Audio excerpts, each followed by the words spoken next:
quiero decir efectivamente, como ya lo comentaba nuestro compañero el diputado Benjamín, efectivamente ahí afuera y a través de las cámaras hay muchas personas esperando nuestra respuesta. Efectivamente hay cientos de miles de personas pidiendo a nosotros como diputados una responsabilidad histórica que tenemos que enfrentar y de la que cada uno desde su propia decisión tendrá que dar cuenta, y esto creo que lo tenemos que tener en la mente. Hemos sido una nación grande constitucionalmente hablando, llevamos 100 años enarbolando la primera ley suprema prácticamente, el próximo año los cumplimos, que protege derechos sociales sin parangón alguno en el mundo. Hemos sido una nación siempre a favor de los tratados internacionales y de los derechos en ellos contenidos. Hemos sido una nación ejemplar en morir por el derecho a la libertad religiosa. También un país de guerreros cuya mejor arma, la pluma, dejaron un legado jurídico en derechos, garantías y libertades que ha sido modelo para todo el mundo. Hemos sido una raza que ha entendido los derechos humanos cuando nadie más en el mundo los entendía. La primera constitución social del mundo. Sin embargo, también tenemos una terrible grieta en nuestros cimientos. El matrimonio, la familia, la vida no están protegidos de manera explícita en nuestra Constitución. A los constituyentes les pareció obvio no exigir su defensa, les pareció obvia su definición y también la tremenda necesidad de su protección. Aún así, fueron menos responsables ellos que quienes ahora se sirven de malinterpretaciones jurídicas nada inocentes acerca de las libertades y la igualdad, y mucho menos, desde luego, de quienes se escudan hoy en argumentaciones jurídicamente insostenibles, como la de afirmar que la Suprema Corte ya lo definió, cuando finalmente la Suprema Corte tiene que reinterpretar lo que aquí en estas cámaras nosotros definimos. Por tanto, no podemos cambiar la Constitución, afirman. Y entonces se usurpan funciones y entonces se olvida nuestra tarea primordial. Como a lo largo también existen otras voces que afirman que amor es amor y que todos tenemos derecho de elegir a quién amar, como si el matrimonio civil, tuviera como objetivo garantizar el amor. Y en esas inconsistencias de los que hablaba nuestro compañero Cándido, a las cuales me uno, vemos, por ejemplo, que se define la institución del matrimonio como una forma de integrar una familia sostenida en lazos afectivos, sexuales, de identidad, solidaridad y de compromiso mutuo, lo cual no es un tema de interés público, que es lo que originalmente da sentido al tema del matrimonio. Como si el derecho dependiera de regular la validez o los tipos de amores o los sentimientos de particulares, que por cierto nadie puede gobernar, pero que no pueden surgir efectos jurídicos a partir de los sentimientos de particulares. Confundimos instituciones jurídicas con derechos humanos, igualdad con paridad, derechos con sentimientos o con no discriminación, con asimilación pasiva de todo lo que se le ocurra a la minoría, que por cierto parece la más privilegiada de este país. El derecho es la ciencia del mínimo social indispensable para la convivencia del ser humano, la justicia. Sin embargo, es la familia justo fundada en el matrimonio la que hace posible que fluyan esos principios que sostienen todo el engranaje, que permiten que no sea el derecho el tema de la justicia mínima y que no sea el tema de la coerción punitiva el criterio de nuestras relaciones sociales, sino la solidaridad, el servicio, la honestidad, la lealtad, la amistad, etcétera. Todo esto que se gesta justamente en el lugar en donde lo aprendimos todos nosotros, en la familia fundada en el matrimonio. Pues bien, lo que hoy aquí se decide, por más irónico que suene, no se trata de que se casen o no se casen personas del mismo sexo. Se trata del potente mensaje jurídico, social y cultural que lanzamos a esta y a las futuras generaciones acerca de la causa que origina un matrimonio y que por tanto funda una familia.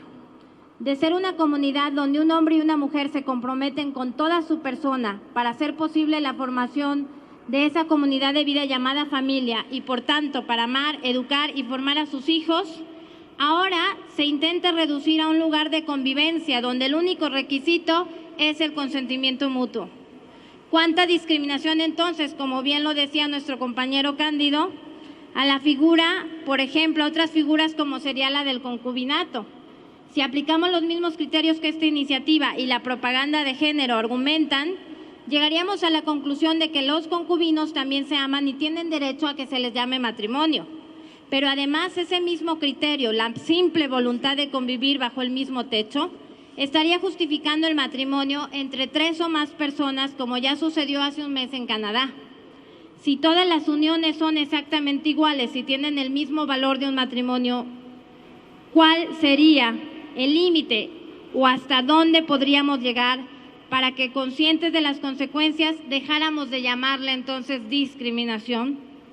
El libre consentimiento entonces sería el único dique, la única barrera, no la edad, no el estado civil, no la capacidad de apertura o estiramiento de la opinión pública, que es la única que subjetiva y temporalmente reprime hoy tantas cosas que no se ponen en la mesa por vergüenza, pero que ya están programadas con todos los diques rotos.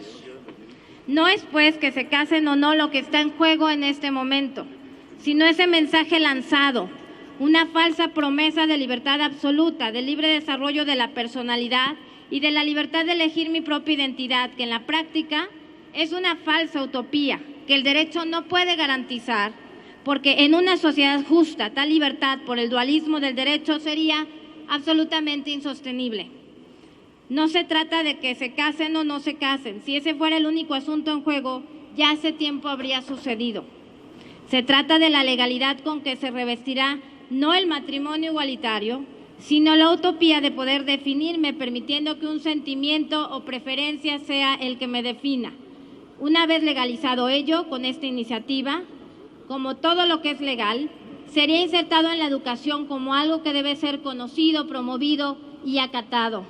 Ese es el principal problema, porque generacionalmente estamos experimentando con una teoría, la teoría, ideología o perspectiva de género, que nos vendieron como la igualdad entre hombres y mujeres, pero que se trataba del engaño en donde nadie es hombre ni es mujer, sino que cada quien es una tabula rasa, que por su mera libertad decide ser hombre, mujer, bisexual, transexual, transespecie, neutro, intersexual, transvesti, indefinido, queer, transedad o mera quimera, y podría agregar algunos otros adjetivos.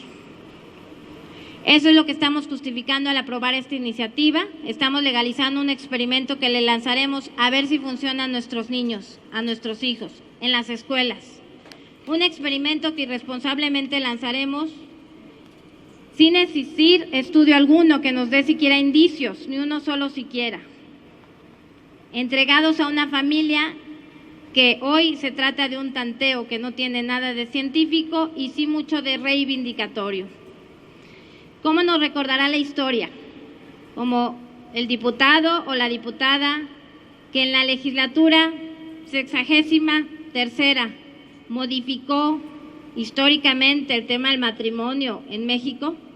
Nos recordarán como los diputados que ignoraron a tantas parejas en fila de espera para poder darle un niño hogar y en respuesta le dieron a estos grupos privilegiados acciones afirmativas para que a modo de compensación por tanta discriminación sufrida no tengan que hacer fila y reciban a los niños primero. ¿Cómo nos recordarán nuestros nietos cuando vean a su alrededor los absurdos que ya se ven en Canadá, en Holanda, en Inglaterra? Casos reales de gente casándose con delfines, con laptops, con casos reales de un señor de 52 años siendo adoptado porque dice ser una niña de 9 años. Por no poner un dique en este momento, no hablarán de nosotros como hasta hoy hablamos de Cicerón y su gran defensa de Roma siendo senador.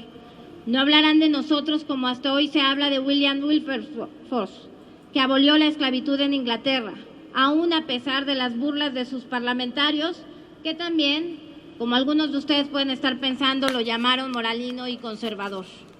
No hablarán de nosotros como aquellos que con un eslogan barato corrompimos una institución milenaria, nacida en el Pandectas, madurada en el Digestum, estructurada en los códigos napoleónicos y honrada por los grandes constituyentes mexicanos, y que finalmente Ignacio Comonfort, con base en el espíritu de la reforma juarista, define en el artículo 70 de la ley del 27 de enero de 1957 considerando únicamente al marido y a la mujer.